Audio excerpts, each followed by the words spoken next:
Today we're going to be diving into something that could save you thousands of dollars and potentially make you millions. I'm talking about the biggest mistakes that I've seen businesses make when launching YouTube ad campaigns. I'm Aleric, founder and CEO of Ad Outreach, and I'm a YouTube ads expert that's helped my clients generate hundreds of millions of dollars in revenue from YouTube ads, and I've personally spent $7.7 million of my own money. I'm not talking about client money. I'm talking about my own money on YouTube ads for my businesses. Now, listen up because this is crucial. These mistakes aren't just minor setbacks. They're money pits that can drain your ad budget faster than you can click the skip ad button. But I've seen businesses burn through cash, wasting tens of thousands of dollars because they didn't know what to avoid. I want, by the end of this video, you to know exactly what these pitfalls are and how to sidestep them. You won't just be saving money, you may be supercharging your return on ad spend. So buckle up, because I'm gonna be sharing the 7 biggest mistakes of YouTube ad campaigns and how you can avoid them.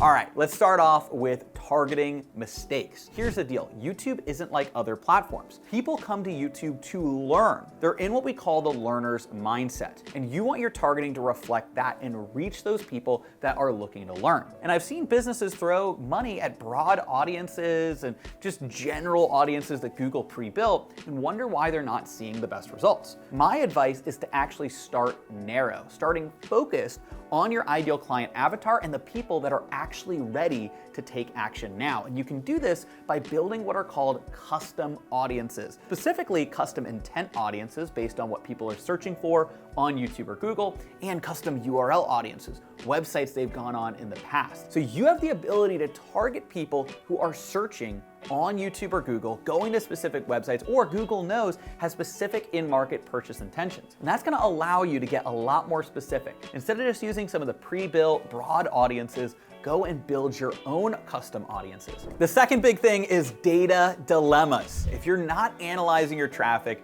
using all of the different core metrics, right? So you have your CPM, your cost per 1,000 views, right? You have your cost per click. You have your CPA, right? Cost per action. How much does it actually cost you to get somebody to take action? What is your overall ROAS, your return on ad spend? You need to understand all of these metrics in order to know how to actually properly measure your ad campaigns so that you can get the best results. And when you're looking at all of these metrics, you want to make sure that you're tracking your data daily. Now, it doesn't mean you personally have to do that, right? You could have somebody on your team do it. You could have a virtual assistant do it. You could have a marketer or media buyer do it, but you want to have somebody that's actually checking these metrics over time. Things like your CPM, this is going to tell you how much you're paying per 1,000 impressions. If this is too high, it could mean that you're going really narrow, really niche in your targeting. Again, we talked about that, but you also want to avoid getting so targeted that it's costing you a lot more to bring people in. There's a fine balance.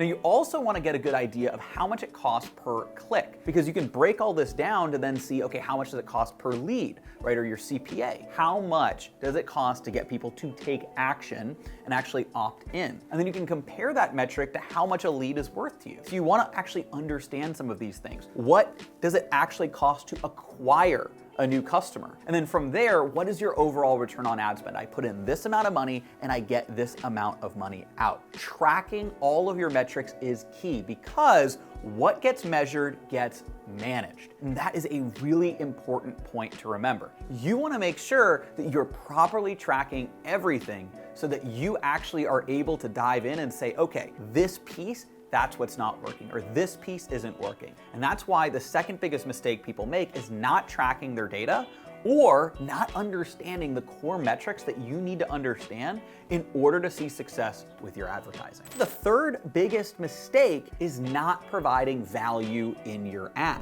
So we've talked a lot about the targeting side of things and the actual ad platform, but we want to talk about the video ad itself, which is crucial to your YouTube ad. Remember when we told you that people are going on YouTube to learn? You got to actually provide them value. They're looking to learn, so you want to actually give them value inside of your ad. This is one of the biggest mistakes that I've seen people make, and this is a silent killer, because people don't even realize that this is happening. You want to make sure that you're actually providing value in your ad so that your audience knows, likes, and trusts you. That's the key. In today's day and age, it isn't good enough just to say, hey, do you have this problem? Okay, go buy my solution. You gotta actually give them value in the middle. You gotta wine and dine them a little bit, right? And that is where you're actually providing real value inside of your ad. This is one of the big mistakes that people make, and this is why you want to create what we call the value ad. The value ad has three main components. It has a hook, pulls in your ideal clients, then an educate section. This is where you provide real, genuine value inside of the ad that gives your ideal clients an aha moment. And then you have a clear and concise call to action to get people to take action from your ad. And what a lot of people miss out on is that educate section. The educate section is really important because this is where you're actually sharing your expertise or demonstrating your products, services, whatever it happens to be, and actually showing that it can solve the problem. Teaching and educating is far better than just telling people to go and take action. That way, you're actually inspiring people to want to take action because they know what you have can actually help them, and you've already helped them in the ad by showing them there's a solution to the problem that they have. Let's talk about money. And I get it. You want to test the waters before diving in, but here's the truth. You do need to have a good budget in order to make meaningful optimizations on YouTube. So some people are starting off with campaigns that are far too small to get the results they want. Well, other people are starting with so much money that honestly, they're not efficiently using if they haven't optimized their campaign yet. There is a sweet spot that we have found to start with your budgets with YouTube ad campaigns. And again, this can vary between different businesses, but what we have found is you need to spend enough money to get the data you need, but not too much money where if you haven't optimized your ad campaigns yet, you're potentially missing out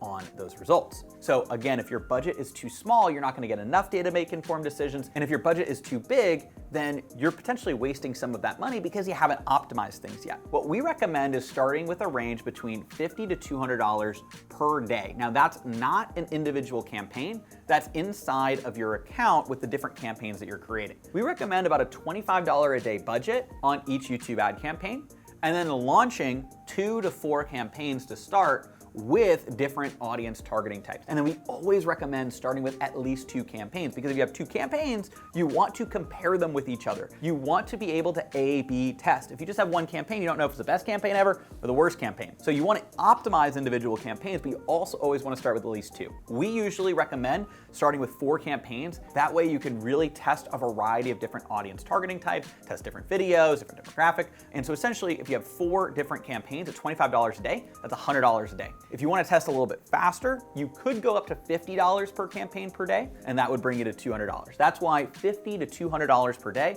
is what we typically recommend budgeting to start your ad campaigns. Any less than that, you might not be getting all the data that you want. Each campaign needs to have enough budget to actually start getting leads. And you also want to have at least 2 campaigns so you can compare them with each other. And then if you spend more than that, you might be wasting money because you haven't optimized the ad campaign yet. It's not worth, starting with $500 or $1,000 a day. Yes, you can scale to that, but you don't want to start with that on day 1 before you've optimized, because that means that you could be missing out on all the conversions you could be getting before you optimize things. Another big mistake that I see people make is confusing cold ads with retargeting ads and remarketing. And here's the mistake: treating cold traffic, people that have never heard of you or your company or your brand before, and your remarketing campaigns in the same way. Because both cold traffic and retargeting require completely different strategies. Let's say you're used to people finding you organically, word of mouth, maybe you're just getting into advertising. Well, you don't want to just assume that people know what your product does,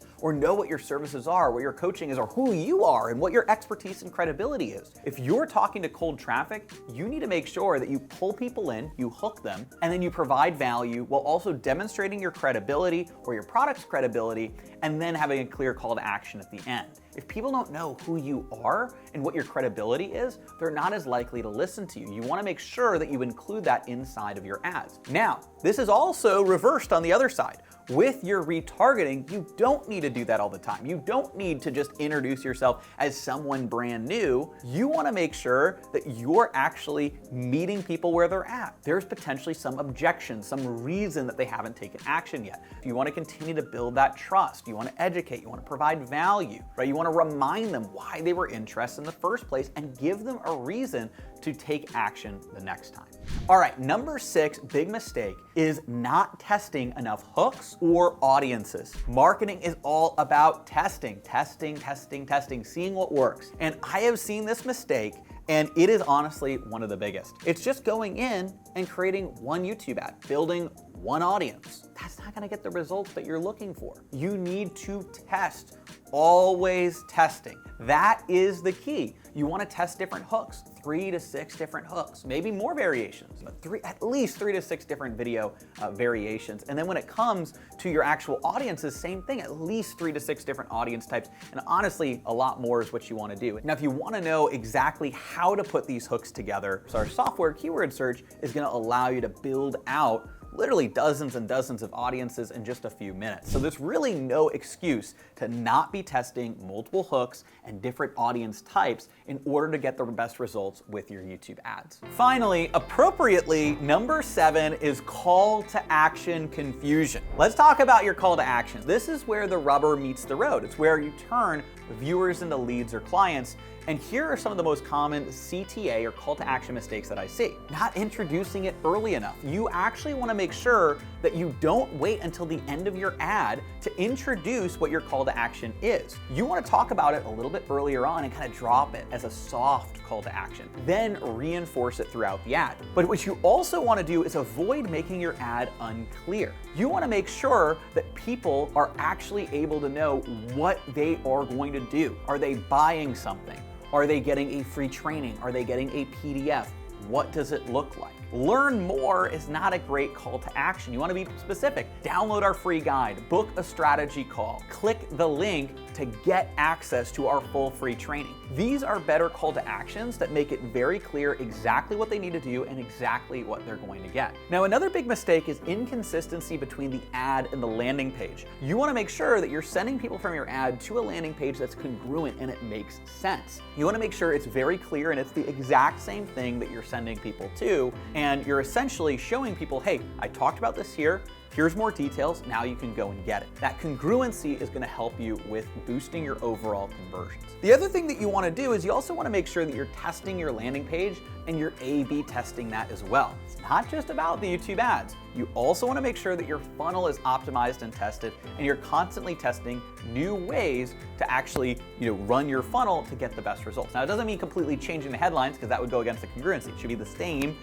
from the ad to your actual landing page, but changing some of the smaller features or pieces of that page can help you with overall optimizing, in addition to optimizing the ads, the targeting, and all of that as well. All right, so there you have it. Those are the biggest mistakes that I see people making with their YouTube ads campaigns and how to avoid them to see the best success with YouTube ads. Now, if you want to learn how to set up highly profitable and successful YouTube ads, well, I've got my entire YouTube ads kit that you can get for just $27 today when you click the link right there at the top of the description. It's backed by a 30-day money-back guarantee, and it's over 6 hours of content walking you through step-by-step of exactly how to set up highly profitable and successful YouTube ad campaigns. It's gonna cover everything and how to avoid all the challenges we talked today, but also all the things to do to boost your results and get you the best results possible. I also have my software keyword search that does AI ad targeting for YouTube and Google ads. I'll put the link down there in the description below, but you actually get a full month of that software when you sign up for the YouTube ads kit. You get that completely free as a bonus. So thank you so much for watching. Hopefully you found this video valuable. Make sure you subscribe, stay tuned for more content. Let me know in the comment section down below if you have any questions for me, and I will see you in the next video.